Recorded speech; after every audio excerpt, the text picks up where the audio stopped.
الرحمن الرحیم اللهم صل علی محمد وعلى آل محمد كما صليت على ابراہیم وعلى آل ابراہیم انك حمید مجید اللهم بارک علی محمد وعلى آل محمد كما بارکت علی ابراہیم وعلى آل ابراہیم انك حمید مجید عن عبد الله بن عباس رضی اللہ عنہما ان رسول اللہ صلی اللہ علیہ وسلم قال يأتي أحدكم الشيطان في صلاته فينفخ في مقعدته فيخيل إليه أنه أحدث ولم يحدث فإذا وجد ذلك فلا ينصرف حتى يسمع صوتا أو يجد ريحا أخرجه البزار وأصله في الصحيحين من حديث عبد الله بن زيد وللحاكم عن أبي سعيد مرفوعا إذا جاء أحدكم الشيطان فقال إنك قد أحدثت فليقل إنك كذبت. حضرت عبداللہ ابن عباس رضی اللہ تعالی عنہما بیان کرتے ہیں کہ رسول اللہ صلی اللہ علیہ وسلم نے ارشاد فرمایا کہ شیطان تم میں سے کسی کے پاس نماز میں آتا ہے اور اس کی مقعد میں یا معدے میں پھونک مار کر اسے یہ خیال دلاتا ہے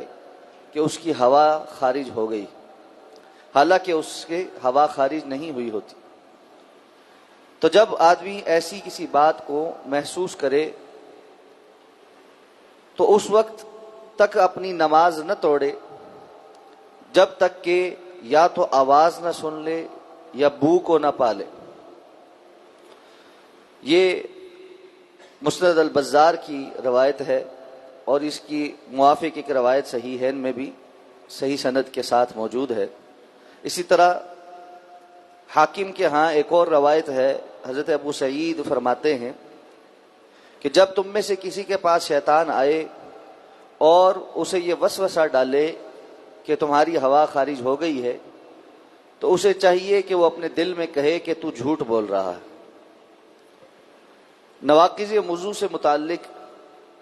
احادیث مبارکہ ذکر ہو رہی ہیں. شیطان کا کام ہے کہ وہ انسان کی عبادت میں خلل ڈالے اور وہ مختلف انداز میں آ کر خلل ڈالتا ہے. ان میں سے ایک طریقہ کار وسوسہ ڈالنا ہے اور طہارت کے مسائل میں بہت سے لوگوں کو شیطان کا یہ وسوسہ لاحق ہو جاتا ہے، جس کے نتیجے میں وہ بار بار یہ سمجھتے ہیں کہ ہماری طہارت مکمل نہیں ہوئی یا ہمارا وضو ٹوٹ گیا ہے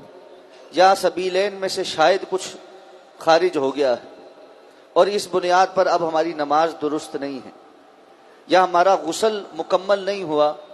ہمارے بالوں میں سے کچھ بال سوکھے رہ گئے ہیں، وہ خشک رہ گئے ہیں، گیلے نہیں ہوئے، یا ہمارا وضو جو ہے وہ مکمل نہیں ہے اور ہمارے کوئی اعضاء خشک رہ گئے ہیں. تو نتیجتاً وضو کرتے ہوئے بندہ اتنا زیادہ اعضاء کو دھونے لگتا ہے کہ جب وہ وضو کر کے اٹھتا ہے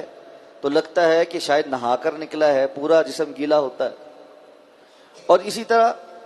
بسا اوقات یہ وسوسہ اتنا بڑھ جاتا ہے کہ ادھر جماعت کھڑی ہوتی ہے، ادھر بندہ وضو کر رہا ہے، پوری جماعت نکل جاتی ہے اور اس کا وضو مکمل نہیں ہوتا. اور کتنے لوگ ہیں جن کو نماز میں یہ وسوسہ تنگ کرتا رہتا ہے، تو نماز میں جو خشیت اور توجہ اذکار کی طرف ہونی چاہیے وہ سارا ٹائم اس طرح کے معاملات میں جڑی رہتی ہے، اور پھر اس کے نتیجے میں وہ بندہ مشکوک رہتا ہے کہ پتہ نہیں میری نماز ٹھیک ہے نہیں ٹھیک، کیا معاملات. ابن قیم رحمہ اللہ نے اغاثۃ اللہفان فی مصائد الشیطان، اپنی بڑی مارکۃ الآراء کتاب ہے جس میں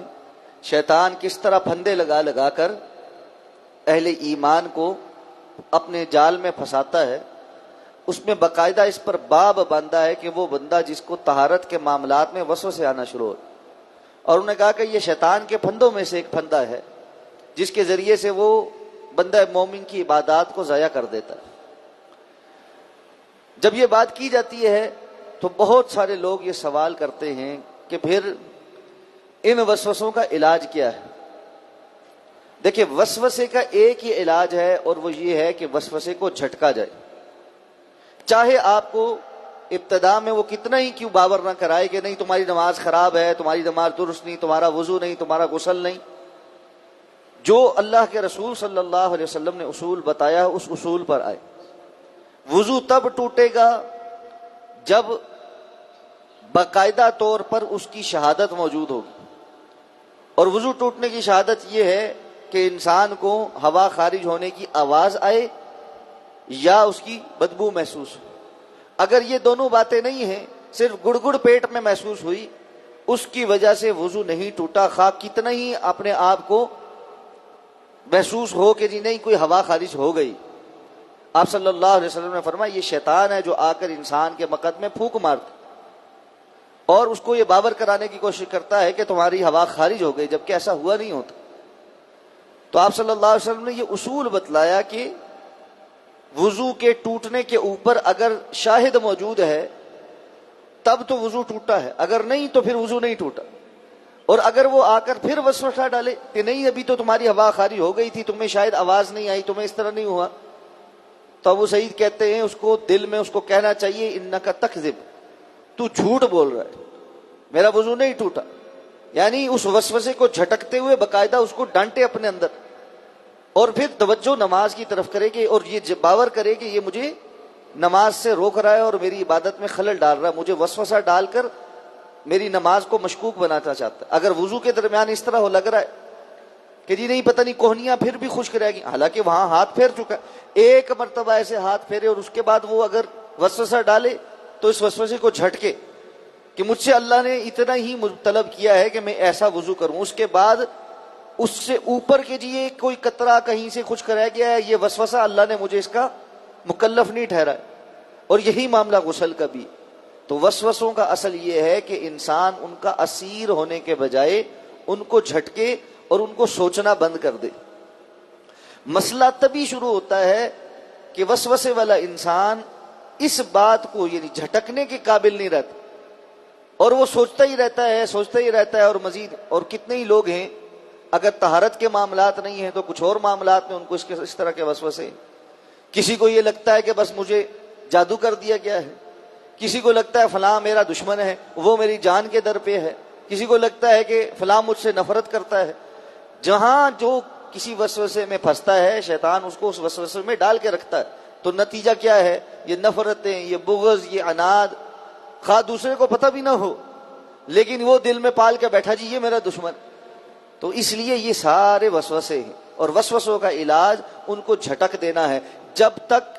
بالکل کنکریٹ ایویڈنس آپ کو نہ پتہ مل جائے کہ ہاں یہ چیز اس طرح ہے، اس وقت تک اس وسوسے کے اوپر عمارت قائم نہ کرے. تو اللہ رب العزت ہمیں سمجھ کر عمل کرنے کی توفیق عطا فرمائے. سبحانک اللہم و بحمدک، نشہد ان لا الہ الا انت، نستغفرک و نتوب الیک.